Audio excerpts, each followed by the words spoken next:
Hi, welcome to the latest in this series of short videos on Irish ancestors, the site and the beings.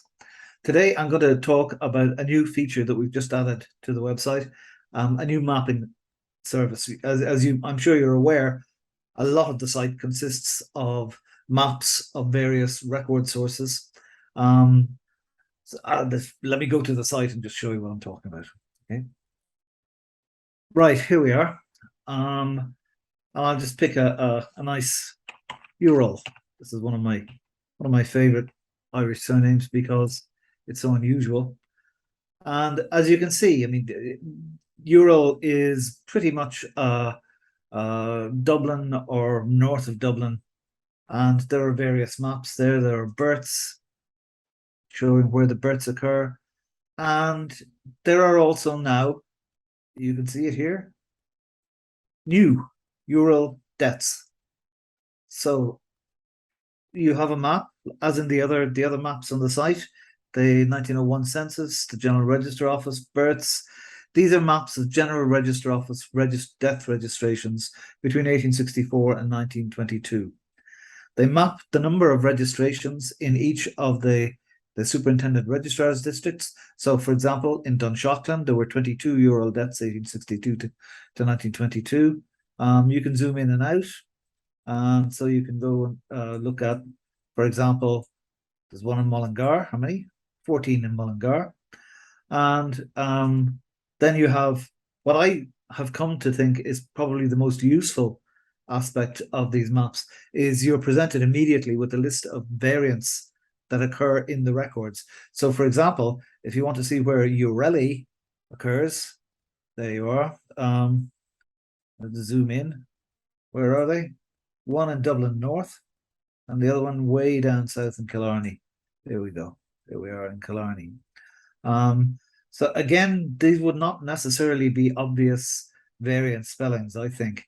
Let's go back to Ural for a second and show you the way all the other maps work, way that the Catholic baptisms map, Catholic marriages, the 1901, 1911, is that you can click on the link in the map or in the sidebar and be taken to the original records that the maps are based on.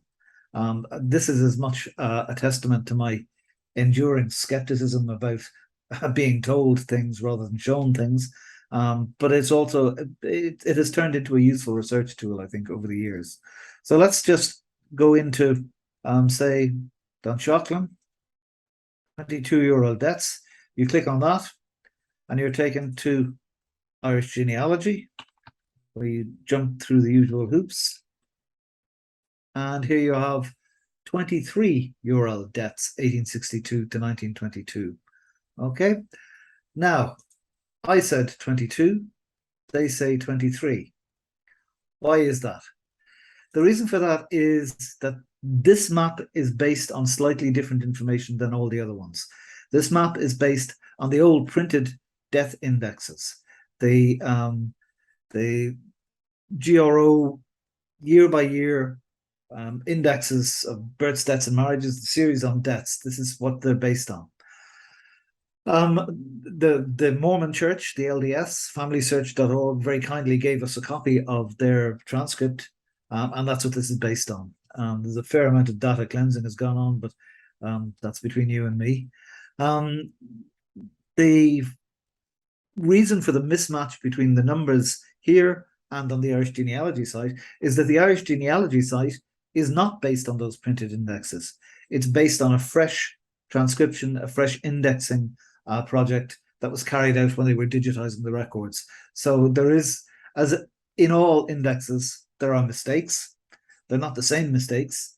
In some cases, I think the printed index might be more accurate than what you'll find in IrishGenealogy.ie, probably more often the other way around, but it's still a pretty good indicator of where they took place. And I think seeing things visually like this is always useful. Let me just pick a different surname. Scahill, one of my favorite surnames. I grew up in Castlerea. There was Scahill's shop in Castlerea, and you can see there it's very localized to Galway, South Mayo, North Roscommon, that area. And just being able to see that in itself gives you information. And here you have all the variants again. So it's a useful research tool. Like all research tools, it needs to be treated with a certain amount of caution. But I think I get a kick every time I see these things going from being lists on a page or in a database to popping up on screen and having things on them that you can click through and go into. So let's, for example, 13 Scahill deaths in Castlereagh. And there are 13 Scahill deaths in Castlereagh. But wait, I hear you ask, why stop in 1922? The printed indexes that the Mormons that Family Search have digitized go up as far as 1958. But the reason for that is that after 1922, the indexes are only for the 26 counties. So you're not really comparing like with like if you lump them all in together. So that's a project for another day, 1922 to 1958, deaths and marriages. And I look forward to doing it, but not today, not tomorrow. One of the reasons when I was thinking about where the site came from, one of the things that way back in 1998, when we were trying to think of a title for the site, Irish Ancestors was what we came up with. Well, duh. One of the suggestions at the meeting to come up with a name was that we should call the site Stiffs Are Us, based on that, which is probably copyrighted, so I shouldn't be showing it to you. And that's what came to mind about this, about finally there is something worthy of the title Stiffs Are Us. Anyway, that's being facetious as ever. I hope you find the thing useful. It's there. If you see mistakes in it, let me know. One of the things, the variants are continually growing. It's an unending task. So you can see there are 6 Scahill variants there in the death records. The next time you look, there might be 8. Okay, the knitting goes on forever. Anyway, I hope you find it useful. It was a bit of a thrill to do it. Thank you for listening.